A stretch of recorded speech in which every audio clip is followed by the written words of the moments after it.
Ukraine says it has struck a Russian oil refinery near Moscow in retaliation for a wave of drone attacks on Kyiv and other cities. At least 7 people were killed in the Ukrainian capital when Russian drones targeted power and water infrastructure as well as residential areas. The UN Secretary-General Antonio Guterres has condemned the attacks as violations of international law. This Ukrainian mother is still in shock after a Russian strike hit their neighborhood in Kyiv. She and her son escaped through a window as flames blocked the exit of their apartment. We live on the second floor. I lowered my child out through the window. My child's 14 years old, a teenager. I lowered him first and I jumped through the window myself. People on the ground tried to catch us. They didn't manage that and I hurt my leg. Flames erupted in the early hours of Friday at several locations in Kyiv. According to the Ukrainian authorities, Russian forces used 430 drones and 18 missiles. Most of them were shot down. But falling debris and fires damaged residential buildings and caused multiple casualties. In the 2 flats next door to mine, 3 people were killed there. My neighbour and his father were killed by the ceiling that fell. In response, Ukraine fired drones and long-range missiles into Russian territory and targeted Moscow's oil and gas facilities. Russians will increasingly be unable to turn a blind eye to the war. Now it is loud enough, and it is clear what is really happening. Because we have our entirely justified Ukrainian response to everything Russia is doing against us, against our people.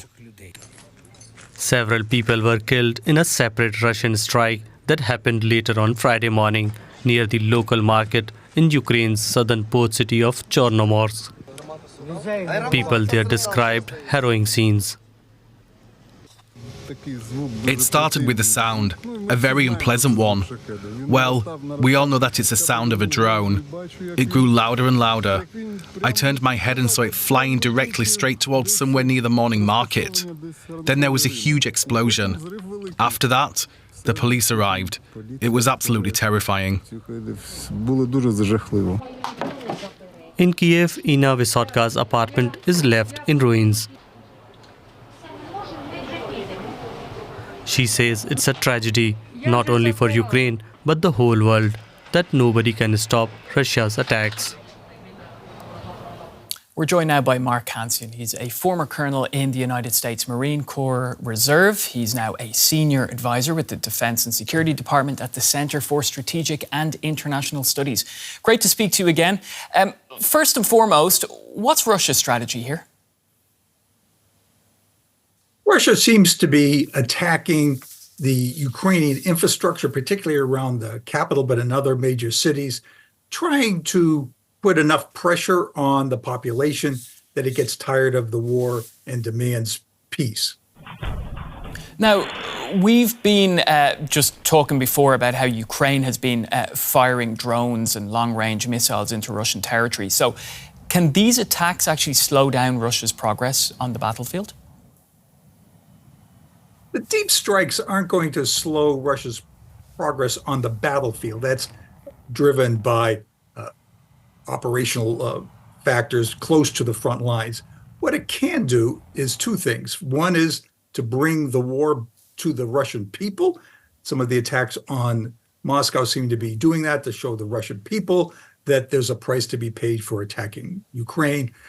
They're also attacking the energy sector, particularly the oil sector. And that might put enough pressure on the Russian government that it decides to negotiate a settlement.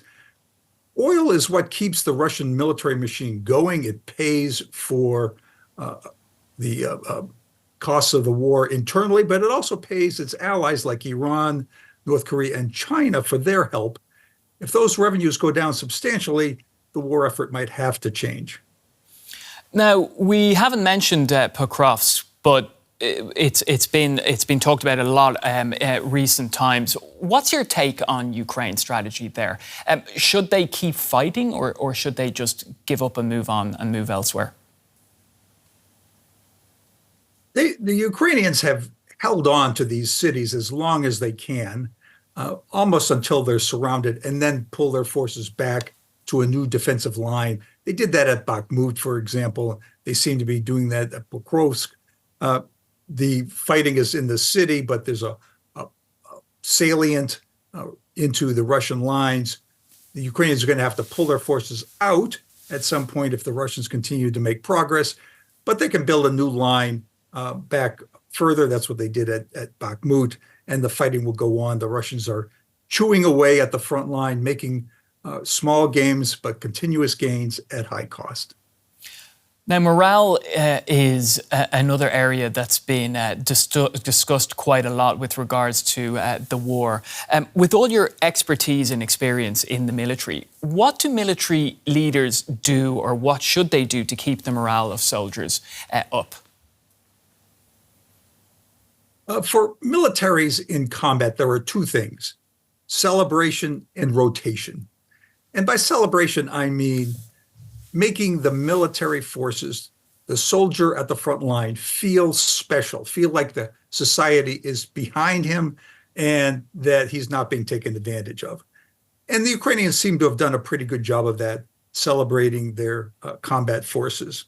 But then there's rotation, and what that means is pulling forces, individuals off the front line periodically, letting them go home, letting them relax, letting them rebuild their units, do some training. The Ukrainians have not done as well there. They've been so pressed that they put almost all of their forces into the front lines, and that wears service members down, even if their motivation is high. All right, we're going to leave it there, but great to have your expertise on the show. Mark Cancian, Senior Advisor with the Defence and Security Department at the Centre for Strategic and International Studies. Thank you. Thanks for having me on the show.